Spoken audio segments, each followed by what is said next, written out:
1,00,000 మంది శివభక్తులతో కలిసి మహారుద్రాక్ష పూజలో పాల్గొనండి. వెంటనే కాల్ చేసి మీ పేరును నమోదు చేసుకోండి.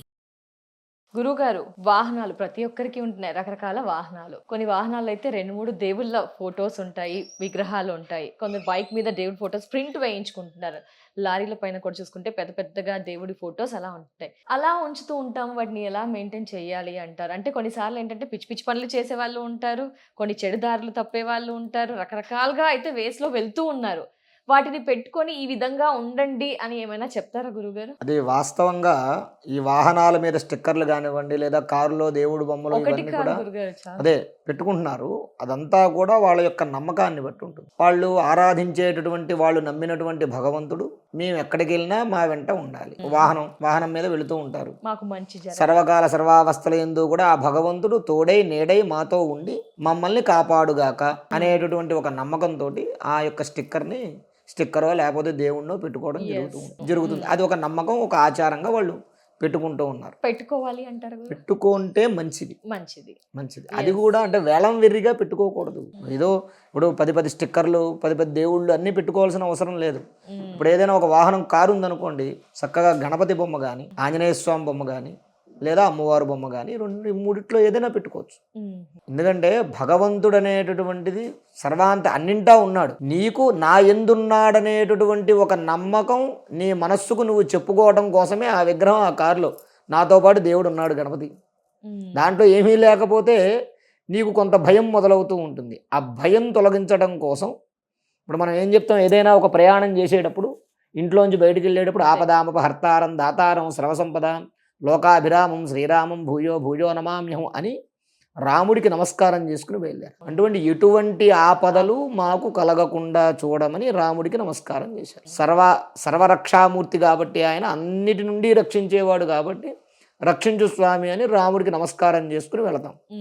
అది ఒక నమ్మకం. అలాగే ఈ వాహనాన్ని కూడా ఒక సెంటిమెంట్గా మనకి మొదటి నుంచి కూడా వస్తుంది. ఇప్పుడే కాదుగా, పూర్వం నుంచి అప్పటి నుంచో ఈ వాహనాలు మొదలైనప్పటి నుంచి కూడా మనకి వస్తున్నదే. ఆ వాహనం మీద ఆ స్టిక్కరో దేవుడో ఉంటే మన మనస్సు, మన శరీరము, దానివల్ల ఇంకోటి కూడా ఏంటంటే అక్కడ దేవుడు ఉండడం వల్ల కంట్రోల్ కూడా వీడి మనస్సుని, వీడి వేగాన్ని కూడా ఆ యొక్క విగ్రహం కంట్రోల్ చేస్తుంది. ఇప్పుడు బాగా వేగంగా వెళ్ళేవాడు ఉంటాడు. పూర్వం చిన్న ఉదాహరణ చెప్తాను.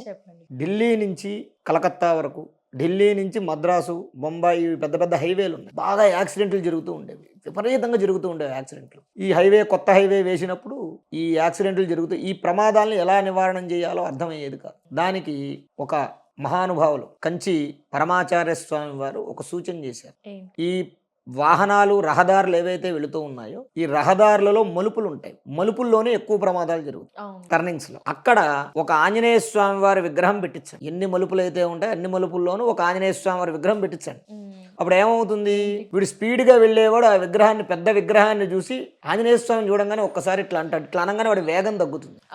తగ్గి వాడి నెమ్మదిగా ఆ టర్నింగ్ తిరిగి వెళ్తాడు, చూసుకుని వెళ్తాడు. పెట్టించండి, ప్రమాదాలు తగ్గుతాయి అని చెప్పడం జరిగింది. అలాగే అప్పుడు వాజపేయి గారు ప్రధానమంత్రి, ఆయన హయాంలోనే ఈ హైవేలన్నీ స్టార్ట్ చేసింది ఆయన హయాంలోనే.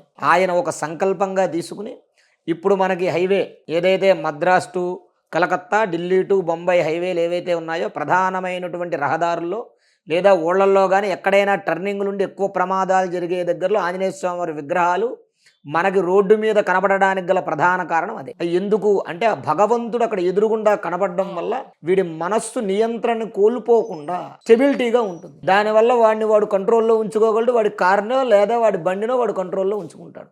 ఆ కారణంగా ఈ యొక్క విగ్రహాలు పెట్టుకోవడం అనేది తప్పనిసరిగా పెట్టుకుంటే, అంటే వాళ్ళు ఏ దేవతారాధన చేస్తే అది. ఇప్పుడు వారి యొక్క కులం ఆచారంగా, వారి యొక్క మతం ఆచారంగా వారు ఏ దేవుణ్ణి పూజిస్తే ఆ దేవుడు పెట్టుకోవచ్చు. ఇప్పుడు వినాయకుడు, ఇప్పుడు క్రిస్టియన్స్ ఉన్నారు, వినాయకుడే పెట్టుకోవాలని లేదు, వారి దేవుణ్ణి వాళ్ళు పెట్టుకోవచ్చు. ముస్లిమ్స్ ఉన్నారు, వారికి సంబంధించినటువంటి వారి గుర్తులు 786 లాంటివి పెట్టుకుంటూ ఉంటారు. దానికి మనం ఎప్పుడూ తప్పు పట్టదు. అది వారి యొక్క నమ్మకం. ఆ నమ్మకాన్ని మనం ఎప్పుడూ కూడా తప్పు పట్టకూడదు. వీళ్ళు ఇలా చేస్తున్నారు కదా అని మనం ఎప్పుడూ తప్పు పట్టకూడదు. ఆ నమ్మకం ఎప్పుడూ కాపాడుతుంది. నమ్మకం కోసం పెట్టేసుకుంటున్నారు, కొన్ని తప్పులు చేస్తున్నారు. ఆ తప్పుల వల్ల ఏం దోషాలు ఉండవంటారా? ఎదురుగుండా దేవుడు ఉంటున్నారు. దోషాలు ఉండవా అంటే ఉంటాయమ్మా. కాకపోతే ఏమిటయ్యా అంటే చెప్పేవాళ్ళు లేక, చెప్పినా వినేవాళ్ళు లేక.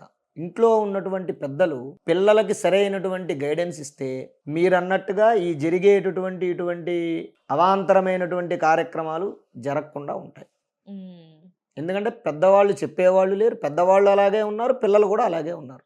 పెద్దవాళ్ళని బట్టి పిల్లలు నడుస్తూ ఉన్నారు కాబట్టి పెద్దలు పిల్లల యందు శ్రద్ధ తీసుకుని, ఈ కాలంలో ఏమవుతుందంటే భార్యాభర్త ఇద్దరు ఉద్యోగాలు చేయడం వల్ల పిల్లలకి సరైన గైడెన్స్ ఇచ్చేవాళ్ళు ఎవరూ లేరు. తద్వారా పిల్లలు ఏమవుతుంది, విచ్చలవిడితనం పెరిగిపోయి ఇష్టం వచ్చినట్టుగా వాళ్ళు ప్రవర్తించి వాళ్ళ జీవితాలు నాశనం చేసుకునేటటువంటి, ఒకవేళ ఉద్యోగాలు చేసుకున్నా పిల్లల యందు ఓ చూపు వేసి కాస్త జాగ్రత్తగా ఓ కంట కనిపెట్టి పిల్లల యొక్క అభివృద్ధికి వాళ్ళు చూడాలి. అది ఏమీ లేకపోతే ఏమవుతుంది, మీరు అన్నట్టుగా ఇటువంటి అన్నీ కూడా అశ్లీలమైనటువంటి పనులు, అసభ్యకరమైనటువంటి పనులు చేసుకుంటూ ఉంటారు. తద్వారా భవిష్యత్ తరాలలో ఇబ్బందులు పడుతూ ఉంటారు. గురుగారు విగ్రహాలు పెట్టుకుంటున్నారు, ఫొటోస్, ఇవంతా వీటికి కారణం చెప్పారు, ఏంటి చెప్పారు నమ్మకం అని. గురుగారు అలాగే కొటేషన్స్ బాగా ఇంప్రెసివ్ గా ఉంటున్నాయి చూస్తుంటే గనక. ఏరా నాతో ఏడవకు, నన్ను చూసి ఏడవకు, ముందు వెళ్తున్న లారీ మీద. జనరల్ గా అమ్మా నాన్న లవ్ యూ అని, అమ్మా నాన్న ఆశీర్వాదం అని, ఇంకా రకరకాలుగా కొటేషన్స్ అయితే పెట్టుకుంటున్నారు, క్రేజీగా డిఫరెంట్ గా. అదేంటి, అవి ఏమైనా వెహికల్స్ మీద ఇంపాక్ట్ ఉంటుంది అంటారా? వాటి వల్ల ఏంటి అసలు అంటారు? అంటే వాస్తవంగా అలాంటివి అసలు ఈ శాస్త్రానికి వీటికి సంబంధించింది కాదు. అది మామూలుగా లౌకికపరమైనటువంటి విషయం. ఎందుకంటే తను అనుభవించే ఏదైతే తను అనుభవిస్తున్నాడో అది ఆనందం కానివ్వండి, దుఃఖం కానివ్వండి, వేదన కానివ్వండి, ఆ ఆనందాన్నో ఆ దుఃఖాన్నో తను ఆ యొక్క వాహనం మీద, ఇప్పుడు తల్లిదండ్రులు ఉన్నారు, మా నాన్నగారు గాడ్ గిఫ్ట్ అను, లేకపోతే తల్లిగారు ఇచ్చిన కానుకను మదర్ గిఫ్ట్ అను అలా వేసుకుంటూ ఉంటారు. దానివల్ల ఏంటి అంటే అటువంటి వాటి మీద ఏ తప్పు ఉండదు. కానీ ఈ మధ్య కాస్త అసభ్యకరమైనటువంటి పదజాలంతో కూడా ఈ లారీల మీద, ట్రాక్టర్ల మీద, ఆటోల మీద కూడా ఈ కొటేషన్స్ అనేటటువంటివి వేస్తూ ఉన్నారు. అవి వేయటం వల్ల, అలాంటివి పెట్టడం వల్ల కొంత ఇంపాక్ట్ అనేటటువంటిది ఉంటుంది. వాస్తవంగా ఇప్పుడు అదే ఓ వాహనం ఉంది, దాని మీద ఓ శ్రీరామానో, శ్రీరామ రక్ష అనో, లేకపోతే ఏదైనా భగవంతుడి పేరో ఇంకోటో వేసుకుంటే వెనకాల వాడు చూసి, ఇప్పుడు నా కారు ఉంటుంది, నా కారు మీద వెనకాల శ్రీరామ రక్ష అని ఉంటుంది, నా వెనకాల ఉన్నవాడు శ్రీరామ రక్ష అని చూస్తాడు, అరే రామరక్ష అంటే రాముల వారు రక్షించుగాక అనుకుంటాడు, మనస్సులో ఓ నమస్కారం చేస్తాడు. అదే నువ్వు ఒక అసభ్యకరమైన పదజాలం పెడితే వాడి మనస్సులో అదే ఆలోచనలో ఉంటాడు. తద్వారా ఏమవుతుంది, మైండ్ ఇంపాక్ట్ అవుతుంది. శ్రీరామన్ పదం చదువుతా, అలా భగవంతుడి యొక్క నామాలు, భగవంతుడి యొక్క పటాలు, ఈ పోస్టర్లు లాంటివి పెట్టుకుంటే తప్పు లేదు. కానీ ఇతరత్ర వేరే అసభ్యకరమైన పదజాలాలు అలాంటివి పెట్టుకుంటే మాత్రం కాస్త ఇంపాక్ట్ అనేది ఉంటుంది. అవి పెట్టుకోకూడదని మనం చెప్పలేము, అది పెట్టుకోకూడదని శాస్త్రంలోనే లేదు. అసలు శాస్త్రానికి దానికి సంబంధం లేదు కదా. మనం ఏంటయ్యా అంటే లౌకికంగా ఆలోచిస్తున్నాం. మరి నిమ్మకాయ గురించి శాస్త్రం ఏమైనా చెప్తుందా గురుగారు? కొత్త వాహనం కొన్నప్పుడు నిమ్మకాయలు పెడతారు, దీని గురించి అయితే రకరకాల వాదనలు ఆ మధ్య జరిగాయి. ఏంటి అసలు నిమ్మకాయల కాన్సెప్ట్? అంటే ఏంటంటే, మనం నిమ్మకాయ అనేటటువంటిది నెగిటివ్ ఎనర్జీని నివారణ చేస్తుందని చెప్పాం. నెగిటివ్ ఎనర్జీ వల్ల ప్రమాదాలు కూడా జరిగేటటువంటి సూచనలు ఉంటాయి. అందుకని ఎప్పుడూ కూడా స్టీరింగ్ దగ్గర ఒక నిమ్మకాయ పెట్టుకోవాలి. స్టీరింగ్ దగ్గర ఒక నిమ్మకాయ పెట్టుకోవాలి ఎప్పుడు కూడా.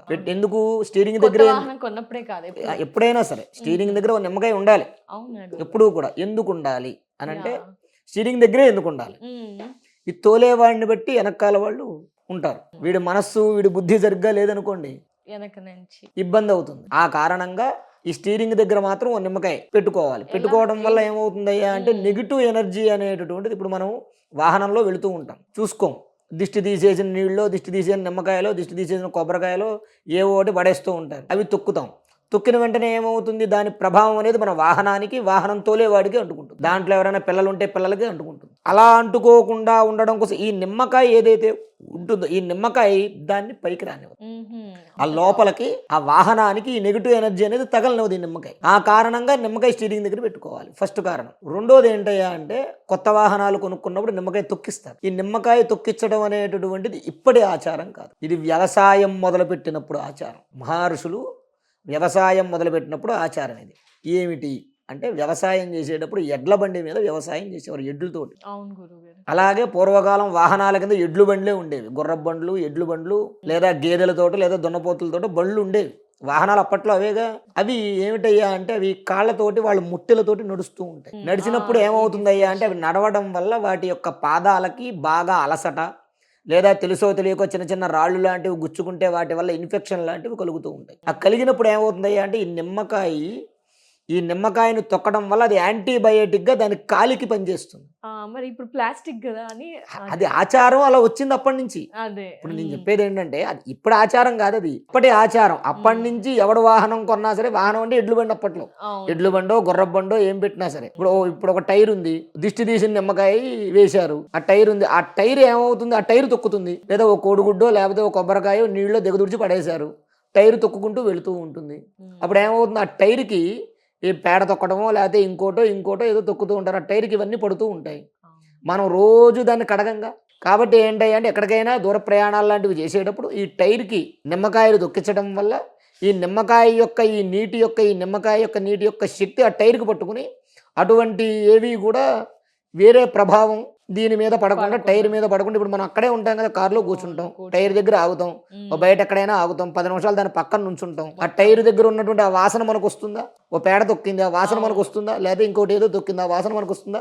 ఇటువంటివి నివారణ అవ్వడం కోసం నిమ్మకాయ తొక్కించి బయలుదేరాలి. ఆ కారణంగా పూర్వం నుంచి వస్తోంది కాబట్టి, అది ఒక ఆచారంగా ఉంది కాబట్టి పెద్దలు పెట్టిన ఆచారాన్ని మనం వద్దు అనకూడదు. దానికి పూజ చేయించాలి. ఎందుకు పూజ చేయించాలి? ఒక వాహనం, యంత్రం, దానివల్ల మనం ఎంత సుఖపడతామో ప్రమాదం కూడా అంతే. ఒక యంత్రం వల్ల ఎంత సుఖపడతామో అంతే ప్రమాదం కూడా ఉంటుంది. కాబట్టి మనం గాలిలో దీపం పెట్టలేంగా. అందువల్ల ఏం చేయాలయ్యా అంటే యంత్రశక్తి, ఆ యంత్రానికి శక్తి ఉండడం కోసం, ఆ యంత్రం వల్ల మనకి ఏ కష్టం కలగకుండా ఉండడం కోసం అని చెప్పి దానికి కాస్త పసుపు రాసి కుంకుమ బొట్టు పెట్టి పూజ చేస్తాం. ఆ కారణంగా వాహనాలకు పూజ కానివ్వండి, నిమ్మకాయలు తొక్కించడం కానివ్వండి, ఇప్పటి నుంచి కాదు ఎప్పటి నుంచో వచ్చేటటువంటి ఆచారం అది. ఎప్పుడో పెద్దలు పెట్టినటువంటి ఆచారాన్ని మనం తీయకూడదు. ఆ కారణంగా చెయ్యాలి. పెట్టారంటే దాని గురించి ఏదో ఒకటి ఉంటుంది, లేకుండా వాళ్ళు పెట్టరు కదమ్మా, వాళ్ళు పెట్టరు. ఎందుకంటే ఇప్పుడు ఇదివరకంటే జంతువులు తొక్కేవి కాబట్టి వాటికి ఫంగస్ అది వచ్చేది కాబట్టి నిమ్మకాయ తొక్కడం. ఇప్పుడు టైర్లు అంతేగా, టైర్లో ఉన్నది పోదుగా. ఇప్పుడు పేడ ఉంటుంది, టైర్ కడిగేదాకా ఆ పేడ యొక్క శక్తి దాంట్లోనే ఉంటుందిగా, ఆ వాసన అదంతా ఉంటుందిగా. ఆ నిమ్మకాయ తొక్కించడం వల్ల నిమ్మకాయ యొక్క దాంట్లో ఉండే యాంటీబయాటిక్ తత్వం ఏమవుతుంది అంటే దాన్ని కారు లోపల ఉన్న మన దాకా రానివ్వకుండా కాపాడుతుంది. ధన్యవాదాలు గురుగారు. నమస్కారం. శ్రీ మహాగణాధిపతయే నమః. ఆరోగ్యము, ఐశ్వర్యము, ఆనందము, ఆర్థిక లాభం ఇవన్నీ కలగాలంటే ఆగస్టు 11వ తారీఖు మంగళవారం రోజున మేము నిర్వహించేటటువంటి 1,00,000 రుద్రాక్షల పూజలో పాల్గొనండి. పరమేశ్వరుడి యొక్క అనుగ్రహం వల్ల సర్వ విధములైనటువంటి కష్టాలు నివారణమై ఐశ్వర్యాలు కలుగుతాయి. 1,00,000 రుద్రాక్ష పూజలో పాల్గొనేటటువంటి వారు స్క్రీన్ మీద స్క్రోల్ అవుతున్నటువంటి నంబర్లకు కాల్ చేసి రిజిస్ట్రేషన్ చేసుకోగలరు. స్వస్తి.